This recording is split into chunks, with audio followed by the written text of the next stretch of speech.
James Harden put on a show in the Rockets' final scrimmage before the resumption of the regular season. Harden hit 7 threes in the first half and finished with 35 points, 8 rebounds, and 6 assists in just 29 minutes of action last night. But it wasn't all roses for the Rockets. Eric Gordon landed awkwardly on his left foot with over a minute remaining in the second quarter. Mike D'Antoni said that x-rays were negative on that injured left ankle. Woj reports that Gordon could miss 1 to 2 weeks.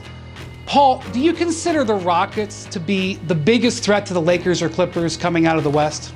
Yeah, absolutely. I think they're the only threat. For one, there's not a backcourt that's going to be better than James Harden and Russell Westbrook. You're talking about 2 former MVPs, and you can make the argument that James could be MVP this year.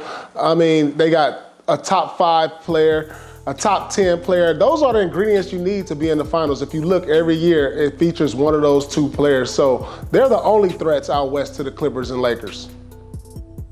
Yeah, I mean, if we want to talk about are there threats to the Clippers and Lakers, I think realistically there aren't. But if there is one, to me, it's the Denver Nuggets. They're the only team with the requisite amount of depth, with an MVP candidate, and there's discipline on both sides of the ball. I think the problem with Houston, to me, is they got a lot of talent, but they just kind of really pick up game talent, run up and down the floor talent.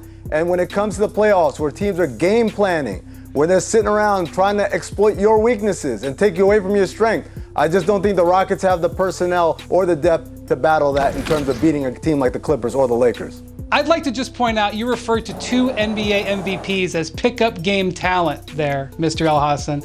But I will say, I'm talking about the style of play, not the level of play. I got you. I'm tweaking you. But I think the Rockets, the big thing is, can they hold up? We already have an injury. They don't have the depth that some of the other teams do. You mentioned the Nuggets, although they were down to 8 guys when the bubble started. And I definitely think that those guys have the swagger, because to beat the Clippers or Lakers, you got to have swagger.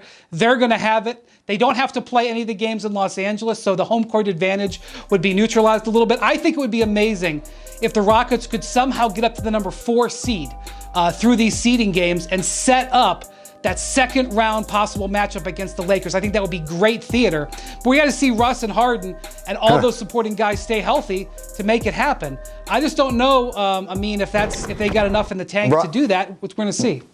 Brian, I'm going to tell you right now, if they see the Thunder in the first round, they won't even get to the second round. It won't even be a conversation about Lakers or Clippers. The Thunder will beat them in the first round. No way. I'm calling my shot right now. No, they're going to upset Denver, and they're going to see the Clippers in the second round. You see it. Watch. Well, I'm going to tell you, I think the Thunder are a very dangerous team. I don't know if I'd pick them against the Rockets, but watch the Thunder over these next 8 games. We're gonna see how their continuity might show up. Thanks for watching ESPN on YouTube. For live streaming sports and premium content, subscribe to ESPN+.